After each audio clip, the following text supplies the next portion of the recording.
You know, it means you know the storyline of the Bible in order to tell your children Sunday school. Do you understand? Because Deuteronomy chapter 6, verses 6 and 7, he says, "Hear, O Israel, the Lord your God is one God. These commandments that I'm giving you today shall be in your hearts. Impress them on your children and teach them when you sit in the house, you walk by the way, you lie in your bed." How can you do it if you don't know the storyline of the Bible? Deuteronomy chapter 6, verses 6 and 7. These commandments that I give you today are to be upon your heart. They are to be where? Upon your heart. Impress them on your children. Impress, engrave. You see? Talk about them when you sit at home. Talk about them when you sit at home. And when you walk along the road. When you walk along the road. When you lie down and when you get up. When you lie down, when you get up. How can you do it if you don't know the storyline?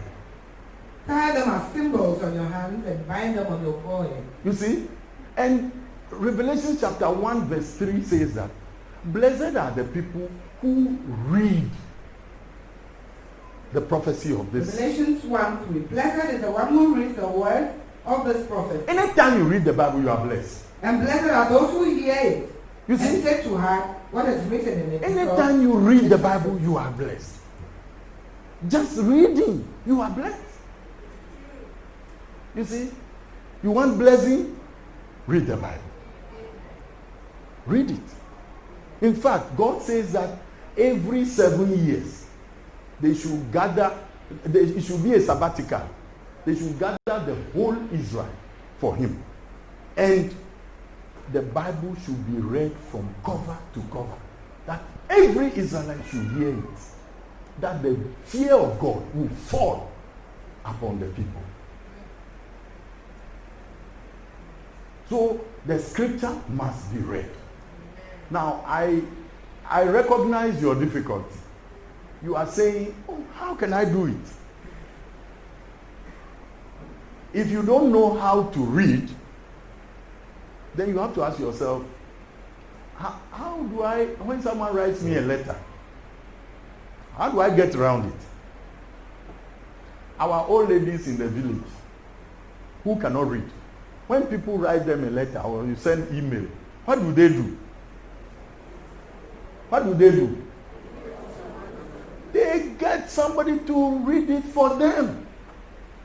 There are many of these JSS, SSS boys around who are unemployed. So after Wase, get one of them and say, "Do you know how to read?" He said, "Yes." "Okay, I'll give you 1 Ghana if you will read this book, if you will read it for me for the next 30 minutes. The boy is employed. For the next 30 minutes, he is reading, and you are just listening, reading. You are listening. But if you can read, then I have a problem with you. The God who gave you the brain to read, you read everything else, and you don't have time for his word. How can you come out?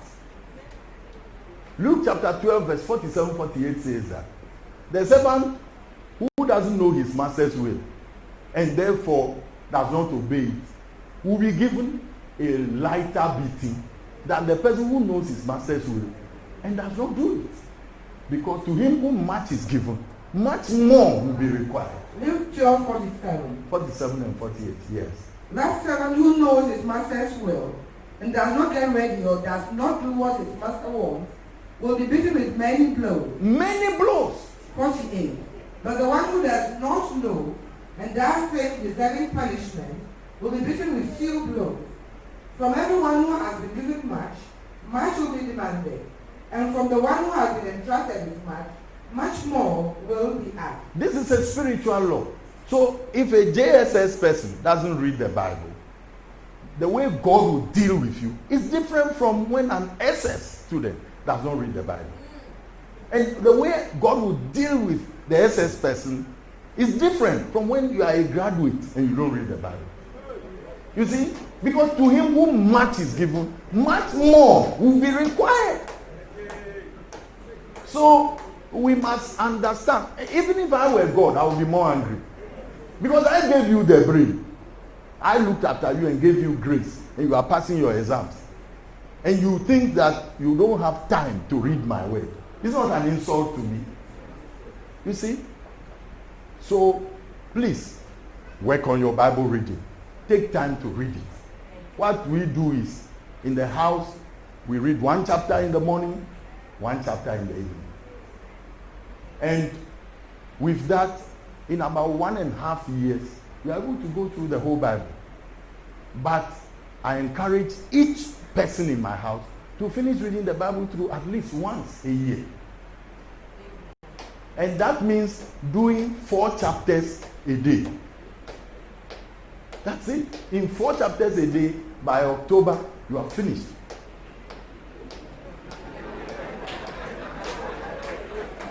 So, please, better, you see, I mentioned it on Sunday. There are some sermons no pastor will ever preach to you. It's not because they don't want to preach it. It's just because the Bible has 1,189 chapters. So it will take a lifetime to be able to take each chapter, and even that, there are certain challenges you have in life only you know. And therefore, it is only God's special ministration to you through the word of God that can heal that part of your life. I can give you my personal testimony. I used to bite my fingernails. And when I was in elementary school, I said, oh, it's elementary school. When I got to the university, I said it was because I was doing mathematics. Then I became a pastor. I was biting my fingernails. Then I became regional pastor. I was biting my fingernails.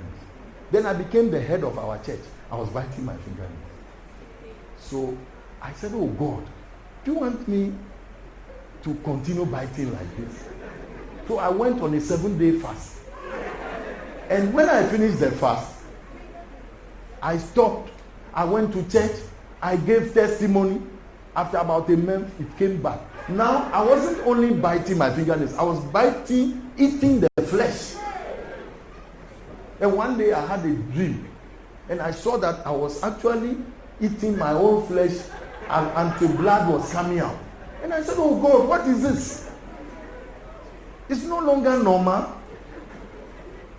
So when we went to Mauritania, I sought the Lord. Then he told me that every night, get up before me and meditate on the Bible verses. When I started doing it, the whole thing just left because it was uprooted from my spirit man. That's it. My wife is my witness. Now, which pastor is going to stand on the platform and speak about biting of fingernails? Do you understand? So there are certain areas of your life no pastor can minister to you. You need to read the word of God. You see, as you study the Bible, you will notice that, hey, this thing, look, when I was 10 years old, I slept with my own half-sister. Now, I couldn't be bothered. I was in the Catholic Church, and, I confessed a lot of times to the priest. They gave me all these rosary things. It didn't work. When I became born again, and I started reading the Bible through, I came across Leviticus chapter 18. And it says that you should, anybody who sleeps with his sister, your father's daughter, your mother's daughter, born at home or born abroad, you are cursed. I said, what? You see? And then Leviticus 20. After I read them, I said, Sana, I'm such a sinner. I didn't know. There are some things you have done. Yeah. It's only when you read the Bible that you say, yeah. God has just been patient with me. He would have killed me by now. You see? So your conscience wakes up because you are reading the scripture. Hallelujah. I say it just to encourage you, not to, to make a boast. But there was a time I went for a fast, a 21-day fast. I was able to read the Bible through 3 times. I read King James Version, read NIV, and read New King James because I just wanted to be sure that this is God's word and this is what it is saying. In 21 days, my average for reading the Bible was about 6 days, roughly, for one time reading. So it can be done. I'm no extraordinary human being. Yeah. I am no exceptional human being. When I was in the university, second year of the university, I failed my exams. Just to make you see that I'm not any extraordinary person. So the fact that you haven't done it is just because you have not set up yourself to do it. If you want to do it, you will do it because God will help you to do it. Okay? Then number 3 is number 4, Bible hearing, Bible reading. No, not coming to church. Okay. Bible hearing. I'm talking about hearing the audio, and when you are in church, you are hearing a man of God preach from the Bible, make notes. That's all 1A and B. 2 is Bible reading. Number 3 is Bible study. 2 Timothy chapter 2 verse 15 says, study to show yourself approved unto God, a workman who has no need to be ashamed, rightly dividing the word of truth. Studying the Bible means using Bible helps like concordance, like commentaries, like Bible atlas, Bible dictionary, word studies, and cross references. You use those to take your time, look at topics in the Bible. A topic like grace, righteousness. You see? A topic like all the families of the Bible, all the men of the Bible, all the trees in the Bible. That's what we call a study. There are over 3,000 human beings mentioned in the Bible. We are talking about David, Enoch, Elijah, Paul, Peter, and so on. Each of those people, they are supposed to teach you something in life. Samson's mistake, you should never repeat it. Do you understand? We say the first fool is not a fool. It's the second fool. If you see, we normally say experience is the best teacher. But in actual fact, experience is the most expensive teacher. You get HIV, then you say, now I know that illicit sex is not good. What a fool. You see, let another person get HIV and learn and say, I won't get HIV because I won't do what he has done. Therefore, Moses is in the Bible to teach you that when God says speak to a rock, don't strike it. Joseph is in the Bible to teach you that even when women give you scholarship, you can come out. You see, Samson is in the Bible to teach you that no matter how much anointing you have, if you joke with the anointing, you can lose it. Do you understand? So those people, Bible study makes you study the lives of these people and begin to shape your life from their mistakes, their examples, their lessons, so that, David, the first part of his reign, 20 years, was, and the Lord was with David, and he prospered, and the Lord was with David, and he had victory, and then he sinned with Bathsheba.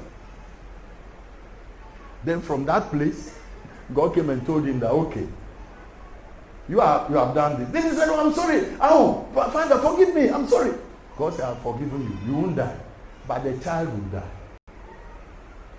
And you did it secretly. I will punish you openly. A sword will never depart from your house. So David fell on the ground. For 7 days, he fasted. The king of Israel on the ground, in sackcloth, begging God. On the 7th day, the child died. That's our God. You see, the child died. You see, he slept with Bathsheba secretly. During the Absalom revolt, the 10 wives he left behind to keep the house, Absalom slept with the 10 wives of his father openly. They laid bed for him on the rooftop, and he slept with them before the whole Israel. Then Amnon raped his own sister Tamar, and Absalom killed Amnon. So, shouldn't I think? So, as you study the Bible, you begin to, it's called a study, because now you are bringing some things which are in Genesis, some things are in Jonah, some things are in the book of Malachi, some are in Revelations. You are now bringing them together because there is no complete teaching of God in any one book of the Bible. They are scattered. When you read Romans and Galatians about faith, and you read James about faith, if you don't take care, you'll be confused. Because Paul is saying that if it's faith, then it's not works. If it's works, then it's not faith. James is saying faith without works is dead. Show me your faith without works, and I will show you my faith by the works I do. So that's how the scripture is. So if you just catch one part of the Bible, like you take Ecclesiastes 10:19, it says that money answers all things. And you say, money answers all things. Money answers all things. You go to Mark chapter 8, verse 36-37. Jesus said, what shall it profit a man if he gains the whole world but loses his soul? So one part of the Bible says money answers all things. Another part says, look, your soul is more important than all the story buildings, the banks in the whole world. This is why you need to study the Bible, so that you can take here a little, there a little. Are you okay? Yeah. Then number 4 now is memorizing the Bible. Memorizing the Bible means chewing the Bible, Baba.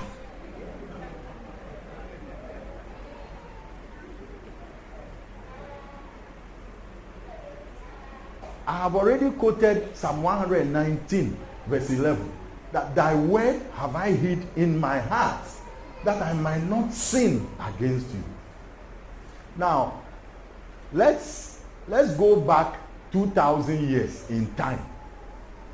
When Jesus, Jesus himself never wrote any book. What do you think? When Jesus was going about preaching the Sermon on the Mount and healing the sick and those parables, do you think Peter and John, they were carrying a big notebook following Jesus? When he says something, then they write it down. Was that what they were doing? No, you think about it. Was that what they were doing? Or they were using iPad and internet? They had computer. So the small thing, then they put it on the computer. Cha cha cha cha cha cha cha cha cha cha cha. Give, and it shall be given to you. Same measure, press down. Was that what they were doing? They memorized what Jesus said.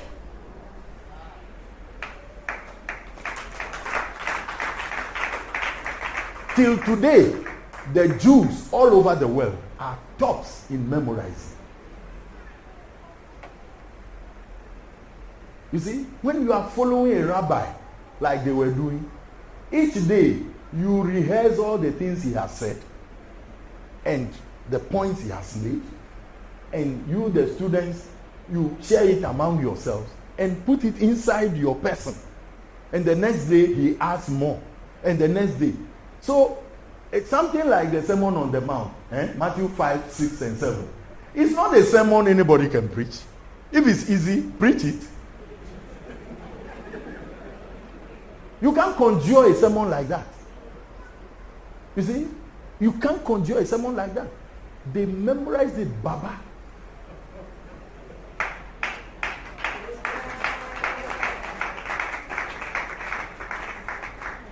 And so, what you have to do is, you have to decide that this Bible, I'm going to memorize it. But because of my time, I will just brush over a few tips for you on the memorization. Number one tip is that never memorize a Bible verse you are not interested in.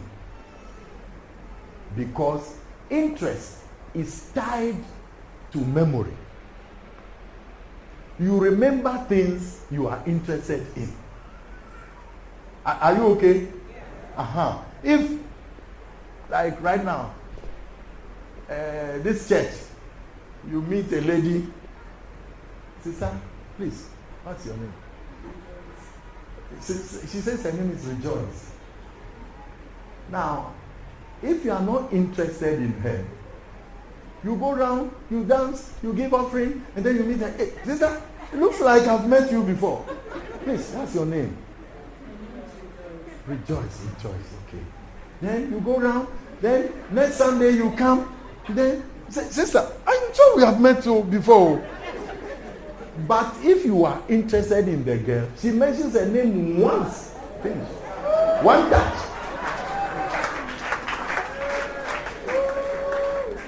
So, interest is tied to memory. So if you want your memory to work, if you see that you get angry quickly, and when your anger rises, it's like hernia. Then there are some verses on anger you need to learn. Ecclesiastes chapter 7, you see, verse 8 and verse 9. He says, don't let your spirit be hasty to be angry. You see, because anger dwells in the bosom of fools.